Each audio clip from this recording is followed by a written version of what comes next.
I can still see the wall the way our lamps found it scratched over and over, until the concrete shone white like bone. In the middle of that ruin of lines, a door had been carved with a child's hand, a crooked rectangle, a stub of a handle, and beside it a short loop of red thread tied to a rusted hook, swaying without any wind. Tell me where you're listening from, and tap subscribe if you think every buried truth deserves daylight. We keep these stories alive because someone was asked to disappear. I won't let that stand. When I first came to Brier Glenn, I rented the attic apartment over the barber shop where the clippers hummed 6 days a week, and the old men solved the nation's problems from cracked vinyl chairs. The town ran on simple rhythms, church bells on Sundays, the high school marching band straining through Stars and Stripes on Friday nights, and the bakery putting out warm donuts by 600 a.m., the sugar still melting across the paper bags. October. There is not just a calendar square. It's a feeling on the skin air, cool enough to sting your cheeks in the mornings, wood smoke in the evening, and maples throwing a red that looks almost lit from the inside. The orchard sat just outside the limits rows of trees dropping to a low creek, a chicken coop leaning into a fence line, and a hand-painted sign that had been touched up so many times the letters bulged like scars. Back then, my week started with radio checks and ended with a stack of forms. I was the new detective, the one who filled in where needed, polite to a fault, the way you have to be when you don't have roots in a place that prides itself on knowing every last one. I learned the town's tempo by listening.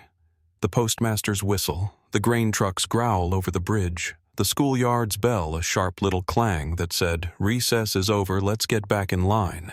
If you can learn a town's sounds, you can tell when something is missing.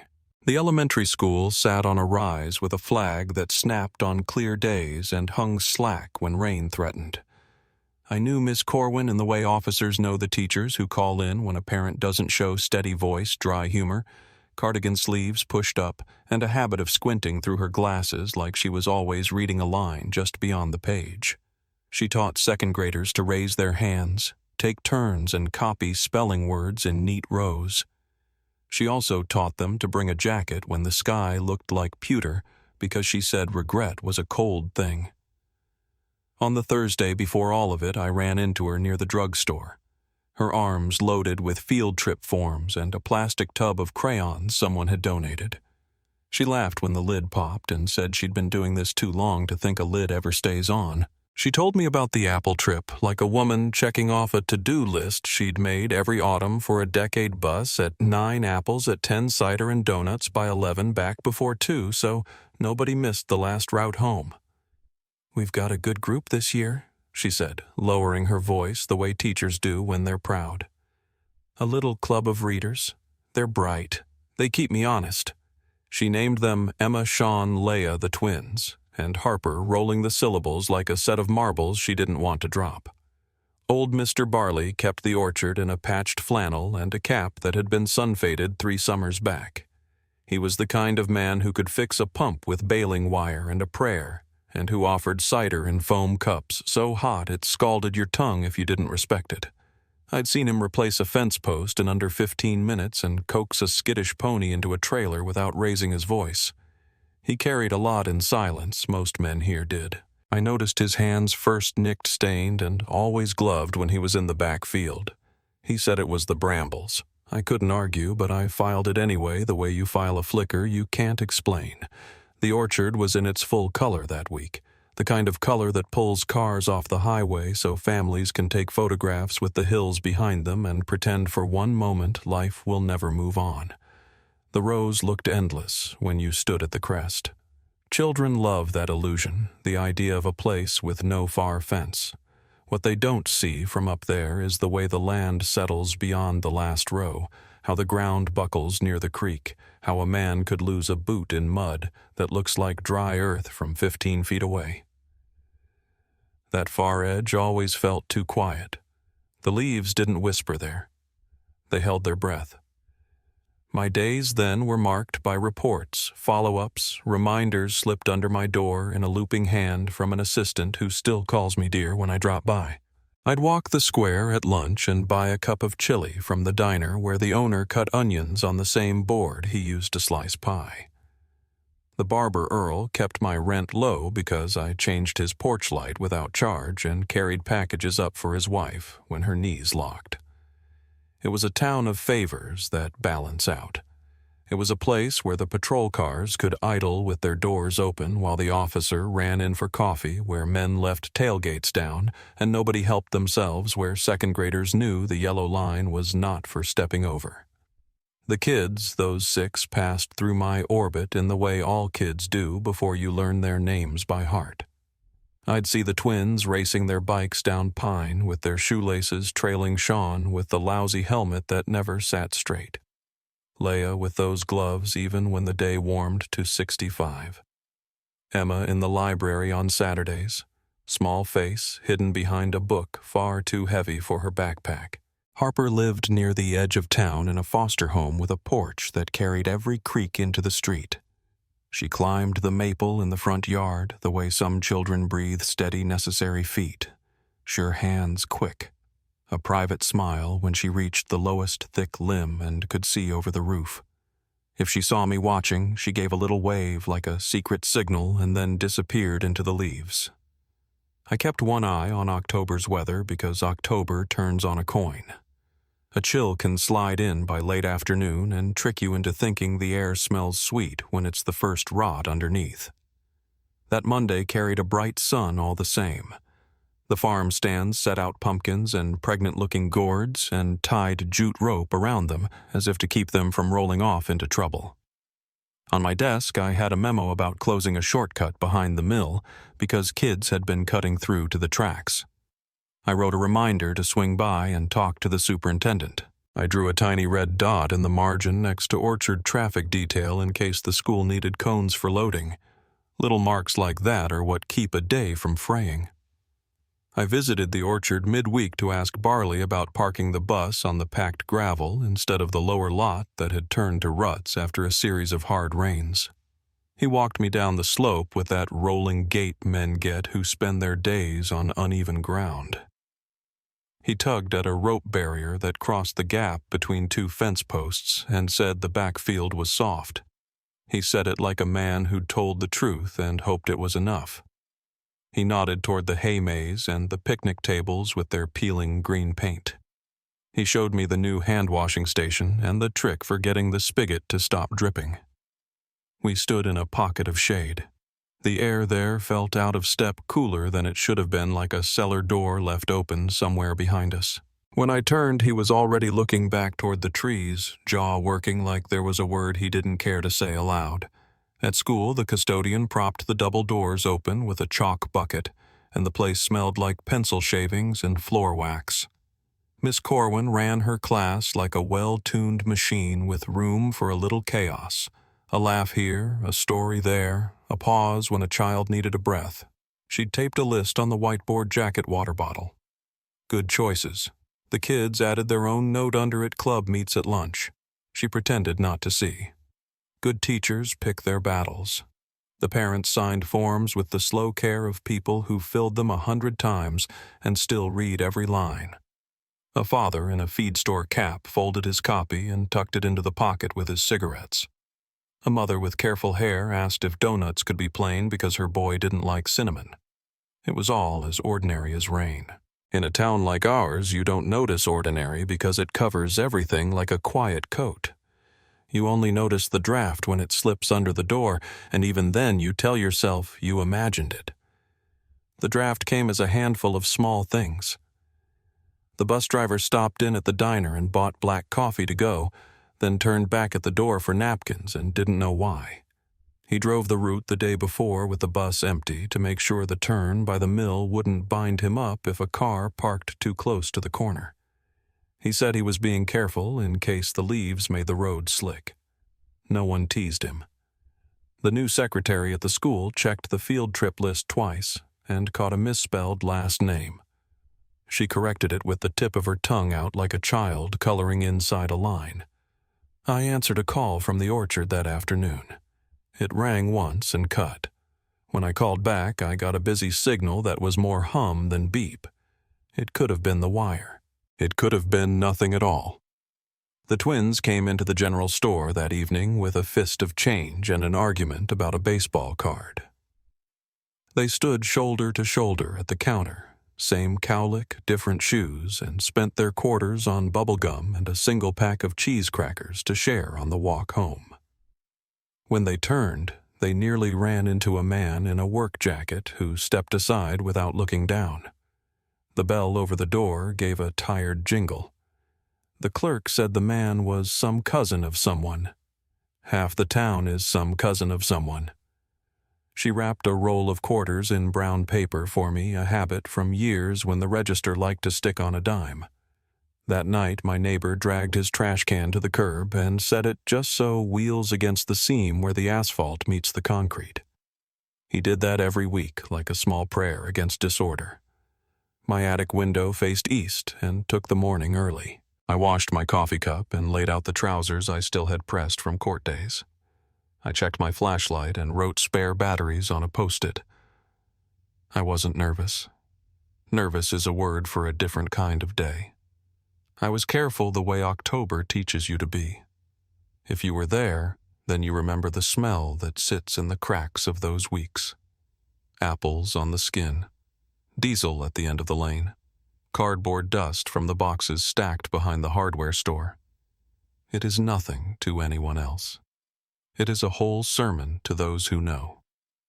I drove by the orchard before dawn on my way to a call about a dog loose near the highway. The horizon was clear.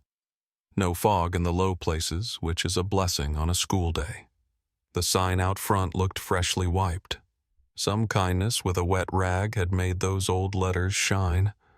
I passed the school too and saw the glow of the office before the sun had reached the flag. Someone inside bent over a desk, shoulders hunched like a person borrowing heat from a lamp. I pictured the line of children that would form in less than 2 hours, the little boots knocking salt off the steps, the crunch on the lot where gravel never stays put. I pictured a bus angled just right so the driver could see all doors in his mirrors. I pictured a teacher taking a breath and counting heads by habit more than fear. One more thing. There was a scarecrow staked near the orchard's lane, stuffed with straw that had shaken loose at the wrists. Someone had tied gloves on the ends of the sleeves, garden gloves with rubber palms the color of brick dust. They were new, not the torn canvas sort you find in barn drawers. The first time I saw them, I didn't think much. The second time, they bothered me. Not enough to say, enough to remember. Evening settled early that week, and with it the quiet that makes a town feel tucked in. On the night before the trip, porch lights clicked on up and down the streets, little moons marking the edges of lives. I wrote my final notes and slid the pen back into its cup. I set the small police scanner on the dresser, checked the volume with a gentle thumb, and left my shoes under the chair where I could find them in the dark if the phone rang. It did not ring. I watched the street lamp throw a clean circle on the blacktop and waited for a car that usually came past at 9:15 to ease around the bend and drift up the hill. Its headlights never touched the window. The porch across from mine kept its light on longer than usual. Somewhere out there a gate clicked against a post and settled. Then nothing moved, not even the maple leaves that usually argued with the night. I stood a little longer, listening to a town that had gone quiet all at once, as if it were holding its breath for a reason none of us had learned yet. The next morning broke too clean for what was about to happen. I remember that kind of sharp October sunlight, white-edged and cold, the sort that makes breath look like smoke even when you're just standing still. I drove toward the orchard before the buses left the school. Dew was still holding in the grass, and the frost on the low fence rails glinted like someone had dusted the place with salt.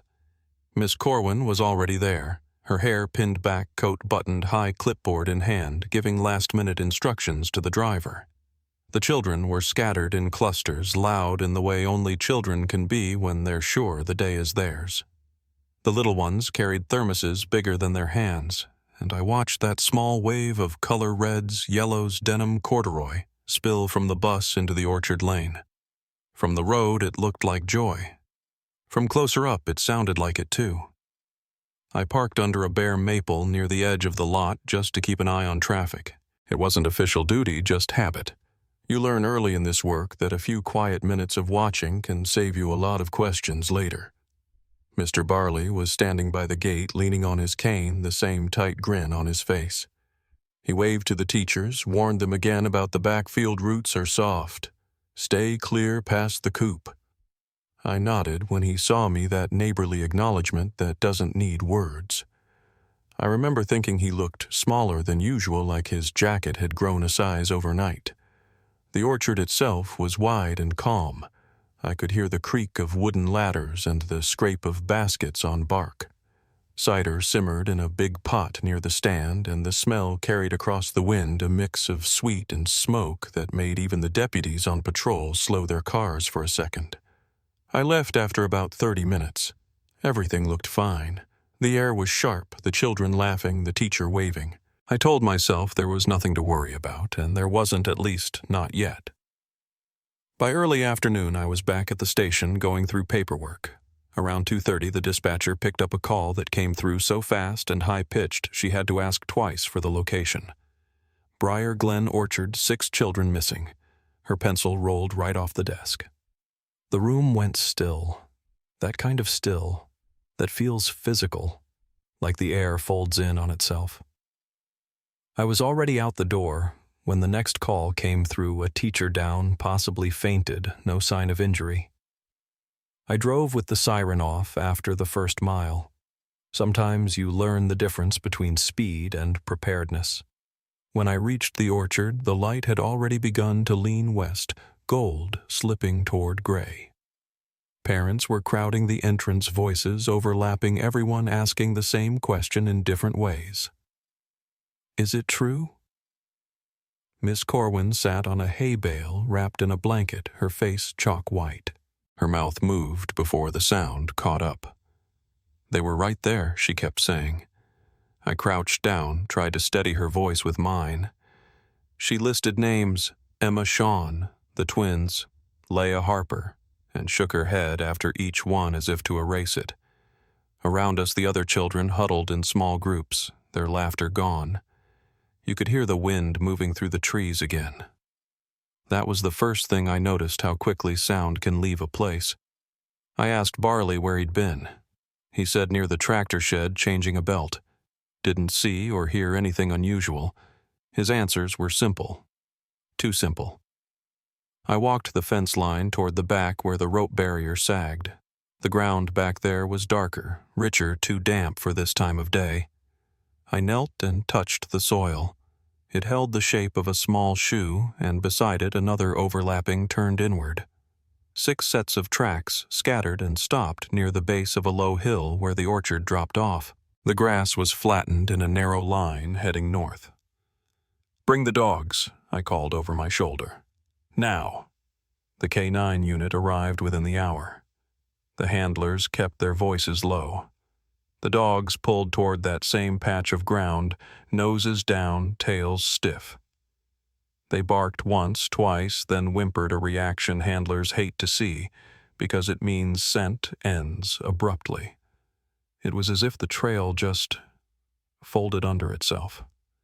The sun slipped behind the ridge and the orchard turned dim all at once. I used my flashlight even before it was fully dark, the beam catching the glint of metal under a crust of weeds.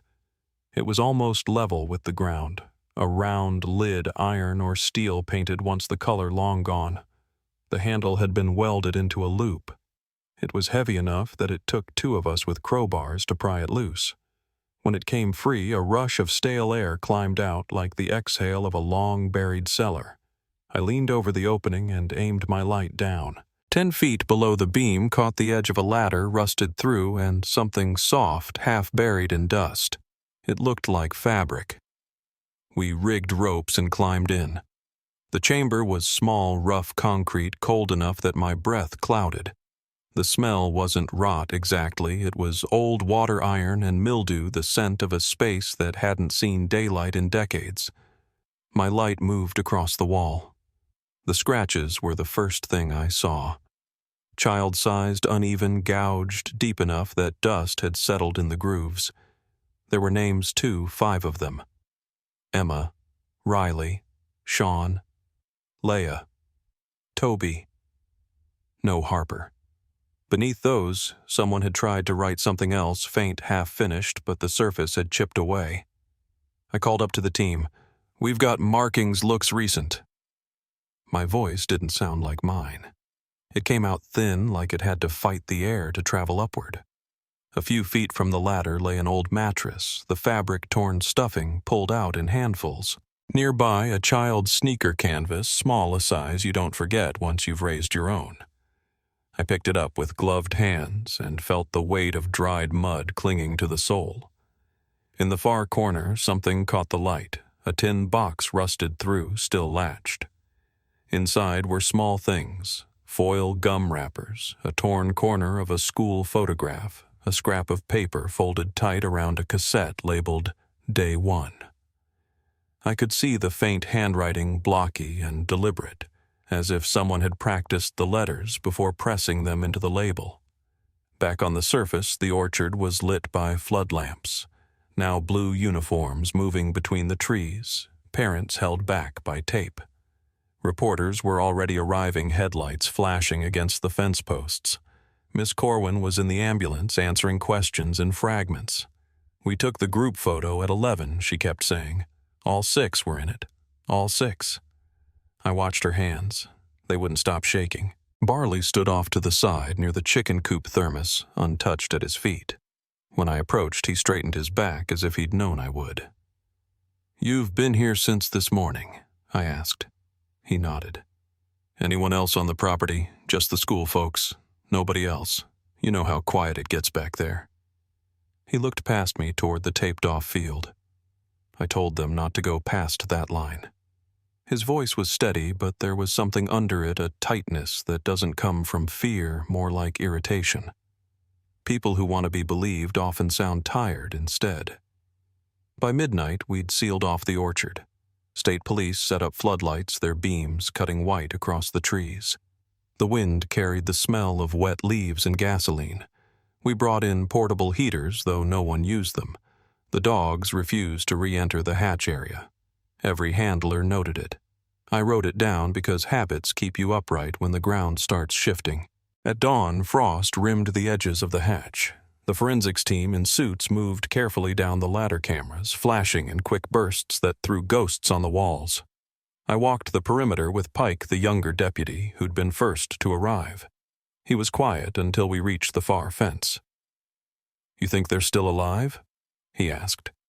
His tone wasn't hopeful, just searching for where to place the question. "I don't know," I said. "But somebody built that room for a reason." Later that morning, we laid out the class photograph taken hours before the disappearance. The 6 children stood shoulder to shoulder, smiling arms hooked around one another. Harper stood at the end, slightly apart, her arm down by her side. Behind them, between 2 apple trees, was a blur. Could have been a shadow, could have been a person. We enlarged it until the pixels gave out. A man's outline coat collar up half hidden. Audio techs worked on the cassette that afternoon. We waited in the conference room, coffee gone cold, the orchard map spread on the table. When they brought in the first cleaned segment, it lasted less than 20 seconds. A child's voice, maybe Emma's whispering. "Is it morning?" Another child said, "Don't talk. He's listening." Then a man's voice, low measured. "No one leaves until the crying stops." The tape ended in a burst of static. Every case has a moment when disbelief starts to erode into something harder. That was mine. I'd seen violence before, spontaneous, angry, cruel. But this was organized. The voice on that tape wasn't hurried or confused. It was instructional, like a teacher correcting behavior. I walked out into the parking lot and stood there until the sun dropped again, watching my own breath drift and vanish in the air. We interviewed Barley again that night. He swore he'd never seen the hatch, never heard of anyone digging on that property. He kept his eyes on the table the whole time. His hands stayed under it. When he finally looked up, he said something that didn't fit but stayed with me. People bury all kinds of things out here.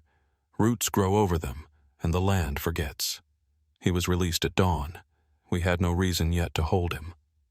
The orchard sat silent, the mist hugging the ground so low it looked like smoke from a long-burned fire. I walked the edge of the field alone, following the slight depression where grass refused to grow. It led east, then turned toward the slope where the hill met the tree line. There, the soil had sunk just enough to catch morning light differently, like a bruise on the land. I stood there a long time, notebook forgotten in my hand, listening to the creek below. The water carried apple skins, floating pale and harmless, turning slowly in the current. I remember thinking how small they looked, how easy it is for something bright to disappear into something darker without a sound. The breeze shifted and the smell of cider drifted up from the lower lot, mixing with damp earth and iron. Somewhere a crow called once, and the echo carried farther than it should have. I looked back toward the orchard where the rope barrier still fluttered against the post, the sign half torn from the night wind. That's where I left off that day, staring at that sign, feeling the ground flex under my boots, knowing we were standing on something older than the missing hours we were chasing. And I couldn't shake the thought that maybe the orchard hadn't swallowed those children at all. Maybe it had simply kept them quiet, unseen, waiting for us to finally look close enough to notice. The orchard never really went quiet after that night. Even with the lights down and the gates locked, you could feel a hum underneath it, like the ground was still breathing. The search teams worked through dawn, and by the time the sun rose, the whole place looked foreign ropes, tripods, canvas tents, camera flashes echoing off the trees. Every few hours, a new official vehicle pulled in State Crime Lab Federal Agents Child Abduction Unit. I watched the line of cars from the ridge above the backfield, the one place where you could still smell apples beneath the gasoline and wet earth. Inside the temporary command post, the air was thick with coffee sweat and static from a half-working radio. I was standing near the board where we'd pinned the class photo when the lab tech brought in the transcript from that cassette we'd found in the hatch. They hadn't cleaned all the distortion yet, but you could hear the order of it, the crying, the pause, the man's voice telling them to stop. Not angry, just deliberate, like someone reading out rules they'd used before. A moment later, a child's whisper followed, barely caught by the microphone. He says no one leaves until we learn the game. That line stayed in my head long after the playback ended. Detective Pike was the one who found the first thread of connection. He'd been scanning old records from 2 counties over, and a name caught his eye. Elijah Connors, a boy who vanished in '76 during apple season. Same region, same time of year. He was 9. His file photo looked a lot like Riley Foster, one of our missing twins. When we overlaid the images, even the scar matched a small crescent just under the jawline. I remember Pike's face as he held the photo up beside the school picture. He didn't say anything for a long time, just set them side by side and stepped back. It wasn't proof, but it was enough to tell us we weren't looking at a single tragedy. We were standing in the middle of a pattern. That afternoon, I met with Harper's foster mother, Margaret Grier. Her house sat on a narrow street lined with dying maples and the faint smell of wood heat. The woman looked worn through, like she'd been holding her breath since the day the story broke. She told me Harper used to wake in the night whispering to someone named Riley, saying things like, "Tell him it's not my turn." At the time, Margaret thought it was a bad dream from before the placement. Now she wasn't sure. I asked if Harper ever talked about the orchard. She said once in spring, Harper came home from school with a small branch of apple blossoms and put it on her windowsill. She called it her reminder to behave. When Margaret asked what that meant, Harper just smiled and said, "It keeps the door closed." We brought the forensics team back to the hatch to remap the underground room. The walls were scrubbed with years of grime, and still new marks kept revealing themselves in the changing light. Under the etchings of the 5 names, one of the techs found a phrase that had been carved lightly, almost like someone had been caught mid-stroke. We're not allowed to say the name. It was the same handwriting as the other markings, jagged, uneven. A child's hand pressed too hard into the concrete. Near that same spot, a thin layer of soot stained the surface as if something had burned there long ago. When I crouched down to study it, I saw something that stopped me cold, a single scratch almost erased by grime. It curved upward like the start of an H. The rest had been smudged out, but I knew what it was meant to say. Harper had been there. She'd started to carve her name and never finished. Pike and I stood in that room longer than we should have, our flashlights cutting through dust that floated like ash. I told him to photograph every inch before anyone touched it again. He nodded, but I could see the question in his eyes, the same one I'd been asking myself since the first tape. Was Harper one of the victims, or had she been something else? Later that day, a jogger on County Road 14 called in something odd. She'd found a cassette half buried in a ditch, its label written in a shaky hand. Day 8. The case was cracked, but the tape still played. The audio was clearer this time. The same man's voice, patient and cold, saying, "We follow the rules, or someone gets punished. If Harper wants to leave, she has to finish the name." Then a soft sound followed, scratching maybe fingernails on cement, then a dull thud and a child's muffled cry. The tape ended there. I've heard a lot of things in this job that don't leave you. That recording ranks near the top. When we played it back in the office, the room went silent. No one spoke for a good half-minute after it stopped. There was something in that man's tone that made you feel he'd said those words many times before. Not in anger, just routine. Barley stayed on our radar the whole time. He claimed he knew nothing about any tunnels, but his property line had absorbed part of the orchard back in the 70s when land was changing hands after a foreclosure. He'd been caretaker since 73, which meant he'd inherited a lot of what came before. When Pike questioned him again, he said something that turned the air cold. "You ever hear of a fella named Silas Lane?" The name didn't mean anything to me at first, but when we checked the town records, it showed up in a deed transfer from 1959, an acre of Orchard Ridge sold to a man by that name. No forwarding address, no death certificate, nothing. Just a signature, then silence. The county historian, an older woman named Adelaide Northcutt, still remembered him. She said Lane was an odd one. Bought land, built at night, kept to himself. The kids in town used to whisper that you could hear voices under the soil near his property line, like someone talking through the roots. She told me one story I can't forget. In the early 60s, a boy ran home claiming he saw red lights flickering under the orchard hill. When his father went to check, he found nothing but a set of small handprints in the dirt. I asked her what she thought happened to Lane. She pushed her glasses higher and said, "Folks said he left, but the ground never did give him back." That evening, we brought ground-penetrating radar to the north ridge of the orchard, just beyond the fenced-back field.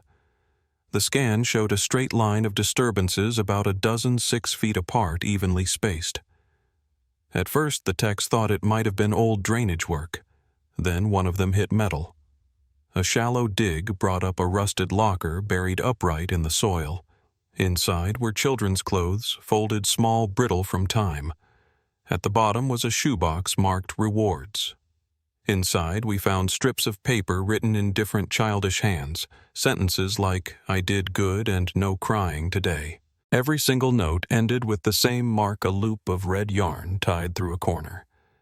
That thread became the thing we started seeing everywhere after that, wrapped around sticks, knotted through roots, tangled in the seams of dirt walls.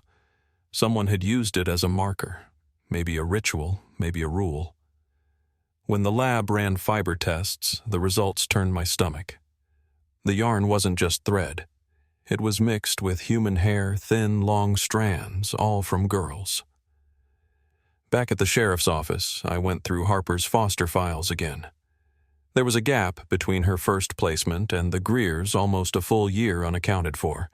The caseworker's notes were missing, and the intake photo from her first home had been cut from the folder. Someone had removed it deliberately. The only thing left was a scribbled remark from a doctor's visit.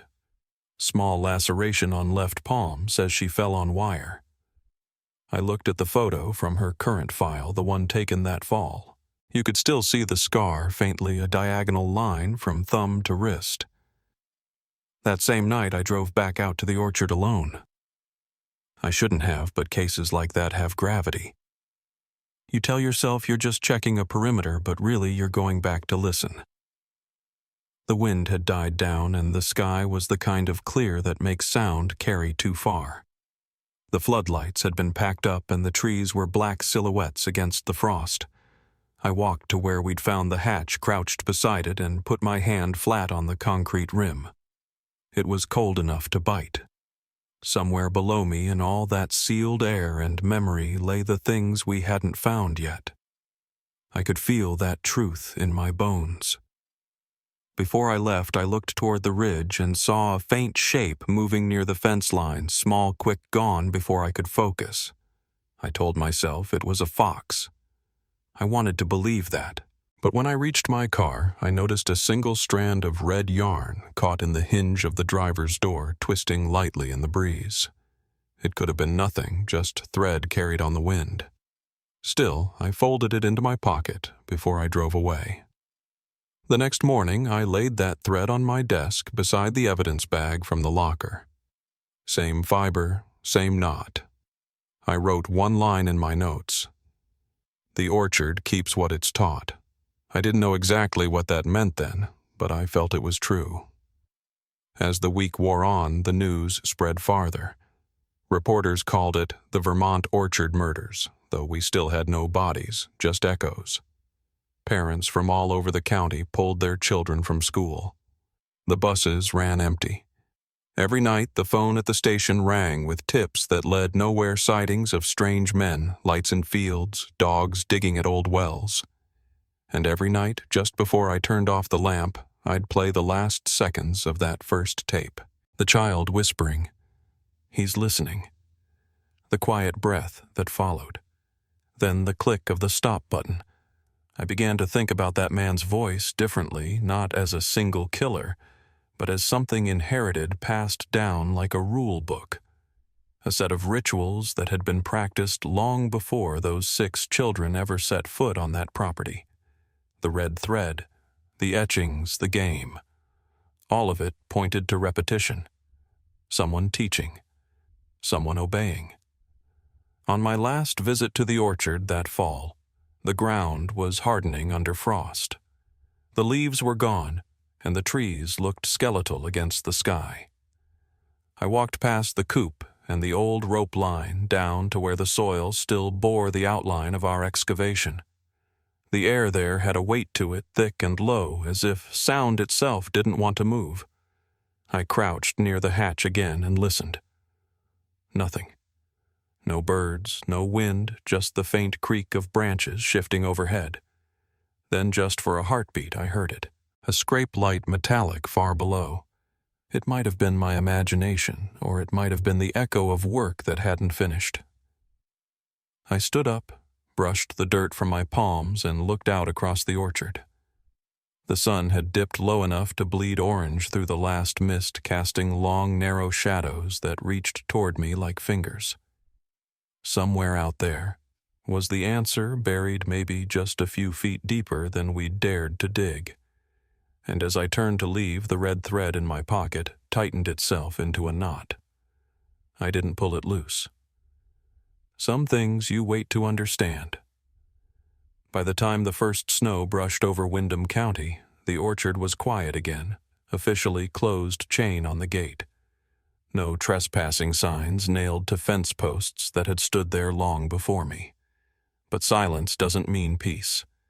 The case files never left my desk, not even for a night. The red thread. The missing names. The faint scratching beneath that concrete floor. None of it made sense in a way that let you sleep.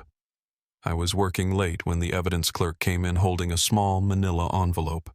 No return address, just a single word across the front written in a child's hand. Remember. Inside was a Polaroid, faded and warped from moisture. 6 children stood in a small concrete room, barefoot, shoulders pressed together. They looked thin, like light had been draining out of them for days. 5 I recognized right away from the school photo. The 6th, taller, older, stood apart, half-shadowed behind them. It wasn't Harper. It wasn't Riley either. Whoever it was, they didn't belong to that field trip. I flipped the picture over. Someone had written Day 5 in shaky pencil. That photo changed everything. The lab confirmed it was taken with the same camera found in the underground locker, and the timestamp on the film placed it within the week the children disappeared. I spent the rest of the night staring at the face of that unknown child, the one standing just behind the others, her eyes vacant but not afraid, resigned maybe. When you've been in this work long enough, you learn to recognize the difference. She wasn't a hostage. She was someone who'd already given up the idea of leaving. The next morning, Pike came in holding a folder marked Ink Analysis Orchard Journal. The journal we'd found buried near the hatch wasn't written in pencil or pen, but in something called industrial dye ink. Rare, expensive, mostly used in manufacturing. Only 2 hardware suppliers in the state had ever carried it. One was a general store in Essex County, the same town where that old Foster file for Riley or Elias, as we now believed, had originated. That link made my stomach turn. We were no longer dealing with a man who'd stumbled into something evil. He'd carried it with him and planted it somewhere new. We kept working the connections.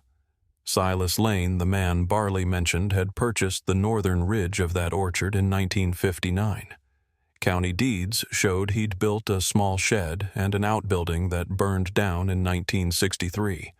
No record of any reconstruction.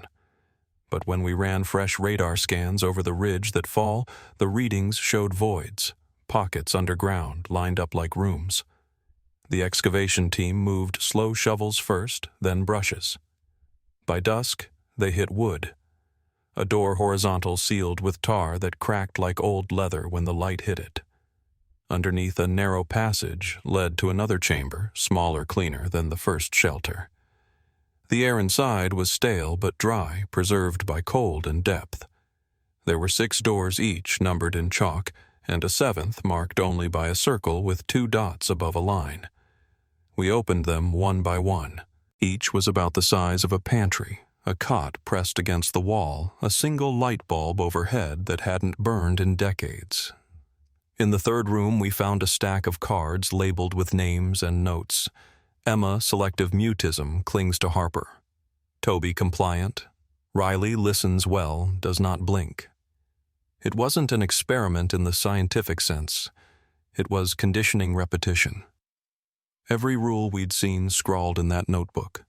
No crying. Finish your name. Don't wake the quiet boy had been practiced here. Room 6 was different. No cot. Just a chair in the center bolted to the floor and a spotlight fixed above it. On the back wall, smeared in ash or something darker, were the words, "To leave you must take someone else's place." I don't think any of us spoke for a long time after that. You could almost feel what those words had cost to write. Later that night, back at the station, I laid out all the evidence side by side, the dolls, the Polaroids, the yarn, the journal. They looked less like artifacts of a crime and more like instructions pieces of a ritual that had been repeated so many times it had started to sustain itself. I thought about Harper, the only child who'd ever made it back to the surface, and what she must have understood that the others hadn't. The last entry in her notebook said she scratched her name. Maybe that was what the rule meant, scratch deep enough and the door opens. But the journal from the bunker added another line I hadn't seen before. 6 in 5 stay. She scratched it, but not deep enough. He's still down there. Around 3 a.m, Pike called me from his truck. He'd gone back through Foster archives and found something. The boy we'd been calling Riley had been removed from a home in Essex after an anonymous complaint of neglect. The foster parents' names were blacked out, but there was a note from a caseworker that stopped me cold. Child exhibits conditioned obedience, repeats phrases in mirror, is in fear of dirt. When that home burned down 2 years later, the boy disappeared. No record of where he went. We knew now. I visited Harper's house that same day. Margaret met me at the door, her eyes tired but steady. She led me upstairs to Harper's old bedroom, still preserved like a snapshot of childhood. The air smelled faintly of paper and lavender soap. On the inside of the closet door she'd drawn stick figures, a cluster of 5 sitting in corners, one standing apart, with a long shadow behind it. Above them she'd written, "He never blinks." Margaret handed me a cloth bag she'd found in the attic months earlier. Inside was a small notebook, its cover torn pages crinkled from damp. Harper's handwriting ran across every line. Day 1, we were told to stop crying. Day 2, he said we'd be strong if we were quiet. Day, he said the apples were for winners. The entries broke apart after that, words losing their structure until the last one, written in smudged ink, I scratched it. "I swear. Please let me out." Reading it in that still room, I realized something Harper hadn't escaped by accident.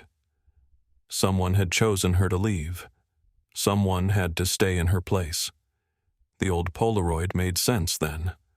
The 7th child, the one standing apart, hadn't been there for the field trip. She was already in that room before the others arrived. She'd been waiting. The excavation of the North Ridge continued for another week. Beneath room 6, a second sealed alcove turned up a small crate wrapped in wire and masking tape. When we opened it, inside were 6 dolls, hand-stitched, each one labeled in red thread, with a name: Emma Riley, Sean Leah, Toby Harper. Every doll was damaged limbs, missing fabric torn except for one. Riley's was untouched. Underneath them lay a journal, its leather cover chewed at the corners by mice. The handwriting inside was unmistakable, the same blocky scrawl from the first notebook, but these entries were written by an adult. The new batch arrived today. One line read, "I let Riley be the gatekeeper again. He watches well. Harper is clever. She knows the name. She won't say it." The last page was dated October 14th, 1982, the day the children vanished. It ended with, "We finish at dawn. 6 in 5 stay." He never left. The he haunted me. It wasn't Riley anymore. It was whoever had started this. Silas Lane or something that still bore his rules.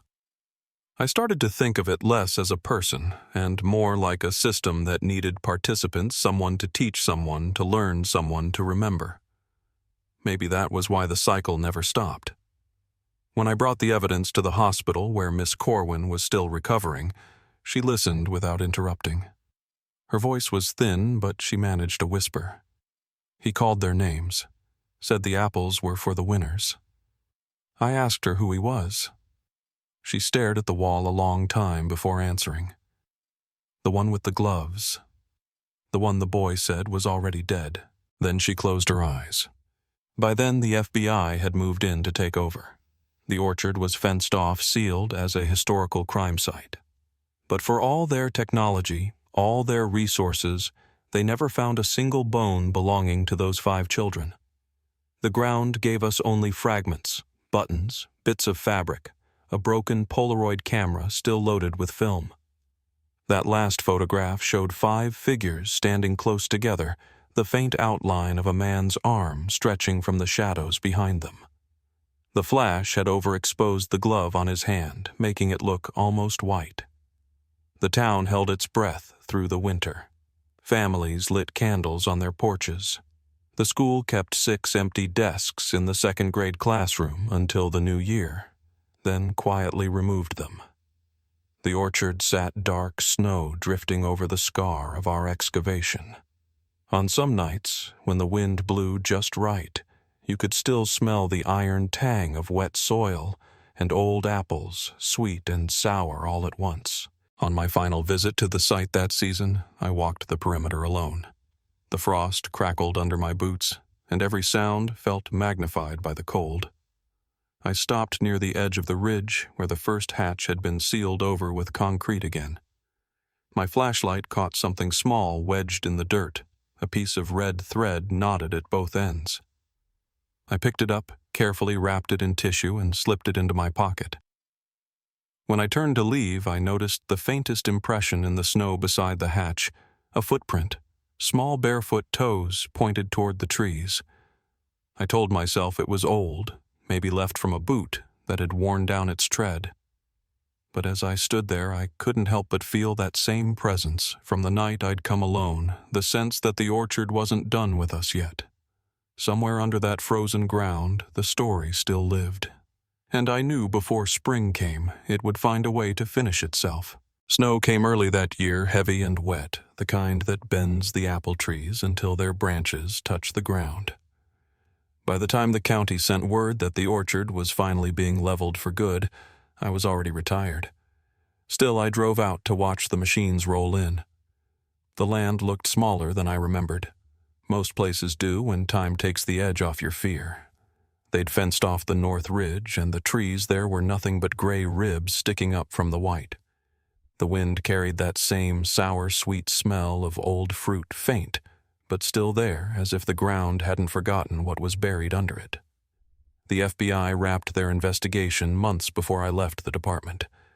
The name Silas Lane went into every file, though no birth record, no death certificate, and no next of kin were ever found. They concluded he died sometime in the early 60s, likely alone, likely beneath the very orchard he built.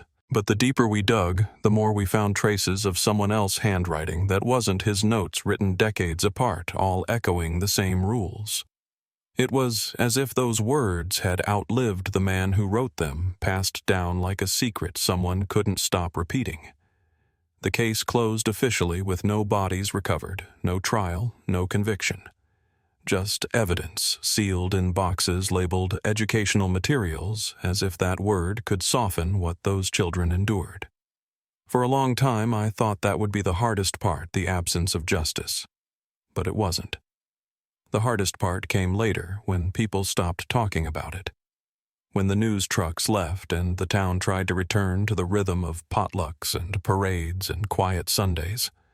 Everyone wanted to believe the orchard had been an accident of history, something that could be cut down and paved over. But silence has a way of rotting the edges of a place, and by spring, you could feel it an unease under every good morning, every small laugh that died too fast. I stayed in touch with Margaret Grier for a while. Harper never spoke publicly about what happened, though she did agree to one interview with a trauma specialist from Burlington. She told him she didn't remember the man's face, only his gloves and the sound of a shovel scraping dirt overhead. She said she'd been the last one to wake up, that a girl named Greta told her not to cry, that she had to finish her name if she wanted to go home. When the specialist asked her who Greta was, Harper said, "The one who stayed." The lab later confirmed that one of the older bones found in the ridge buried beneath the newer tunnels belonged to a girl around 12 years old. Age and time placed her roughly 3 years before Silas Lane disappeared. There was no match to any known missing child, but when they reconstructed her face, it resembled the 7th child from the Polaroid, the one standing behind the others. They listed her in the archives as Jane Doe, 1982-07. For those of us who'd been there, she was Greta. That spring, the county turned the orchard land over to the families. Some wanted it bulldozed. Others wanted a memorial. They settled somewhere in between. Half of the land was cleared, leveled, seeded with wildflowers. The other half, the ridge where the tunnels ran deepest, was left untouched. A small fence marks it now, and there's a wooden sign that reads, "The Bennett Hollow Preserve," in memory of the 7. Visitors leave red yarn tied to the posts. I don't know who started that tradition, but it's the only color out there when winter drains everything else away. I still keep a small box in my study. Inside are copies of the photographs, the doll's tags, and that strand of red thread I found near the hatch years ago. Sometimes I take it out just to remind myself it wasn't a dream. The thread is frayed now, faded from handling, but the knot still holds. I used to think about sending it to the evidence archive, but then I'd have to write a note explaining why it mattered, and I don't think there's a form for that kind of reason. Some things you hold on to simply because they hold you back in return. People ask me sometimes if I think the orchard was haunted. I tell them no, not by ghosts anyway. It was haunted by repetition, by a rule that survived longer than it should have. The man who built those tunnels wanted obedience, and somehow the idea outlived him. It passed from child to child through fear and silence until someone finally broke it. That someone was Harper. She scratched her name into a wall deep enough to tear her skin deep enough that when the light finally found that room, her mark was still there. Every investigation I've ever done has taught me something about cruelty. But that one taught me about defiance, the quiet kind that doesn't look like heroism, but still opens a door no one else could. I went to the dedication of the memorial in the summer of 1990. It was one of those Vermont days when the sky feels close enough to touch blue, so clean it almost hurts to look at. The families stood together near the fence. They released 7 red balloons, one after another, until they became pinpoints over the trees. Margaret stood beside me. She said Harper couldn't come. Too much noise, too many people. I understood. She handed me a folded paper and asked if I'd read it aloud when the names were called. It was a small poem Harper had written, something she'd found peace in. Just 3 lines. We were the apples. He buried us wrong. The roots remembered anyway. I read it into the microphone, voice, steady eyes on the horizon. The crowd didn't clap, didn't move. Some grief doesn't need applause. The orchard is gone now.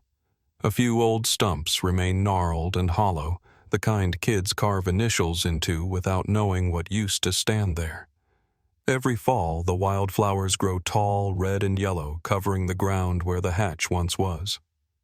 On certain evenings, when the light hits just right, you can still see the outline of the ridge, the rise and fall of earth that hides everything we couldn't save. People say it's peaceful now. I suppose they're right. But peace and forgetting aren't the same thing. As for me, I never went back to detective work. I taught part-time at the academy for a few years courses on cold cases and the psychology of search operations. Whenever I spoke about the orchard, I noticed how quiet the room got. Students half my age would sit there, pens still, eyes fixed, trying to understand how something so cruel could grow in a place that looked so ordinary. I'd tell them the truth that evil doesn't announce itself. It moves in the familiar hides, and the routine waits for good people to stop paying attention. That's all it needs. Sometimes when the nights stretch long and my mind drifts, I hear small sounds again, the scrape of chalk on concrete, the soft rustle of thread through air. I tell myself it's memory doing what it does best, looping back to make sure you haven't let go. But in the rare hours when the house is silent enough, I like to believe it's them, those children, telling each other stories in a place that finally doesn't hurt. I hope wherever they are, they know their names still matter. That somebody stayed behind to remember. The last time I visited Margaret, she was in a nursing home overlooking the river. She kept a photo of Harper on her nightstand, taken years later. Harper was standing in front of a gallery wall filled with her own paintings, abstract swirls of color heavy on red. When I asked if she ever spoke about the orchard, Margaret smiled faintly. No, she said, but she paints the same hill over and over. Each time it looks a little brighter. Before I left, Margaret took my hand and said, "You did what you could. Sometimes that has to be enough." I nodded, though the truth is, enough is a word that never really fits after something like that. You just learn to live in the space between what you saved and what you couldn't. On my drive home that day, I passed the edge of the old property. The sun was setting low behind the ridge, and the wildflowers shimmered in that honey-colored light. I pulled over and sat there a while, window down, listening to the breeze sweep through the grass. For the first time in years, I didn't feel dread sitting there. I felt stillness. Like the land itself had finally exhaled. Before I started the engine, I reached into my pocket and took out that piece of thread. I let it fall from my hand onto the wind. It caught the air, lifted once, and disappeared into the tall grass. I didn't need it anymore. The story belonged to the ground now, and maybe that's where it always wanted to rest. If this story stayed with you, share it not for views, but so no one's name gets lost to the dark. And if you've ever stood somewhere quiet and felt that a story was still hanging in the air, let me know where you're listening from. Every voice helps keep their memory alive.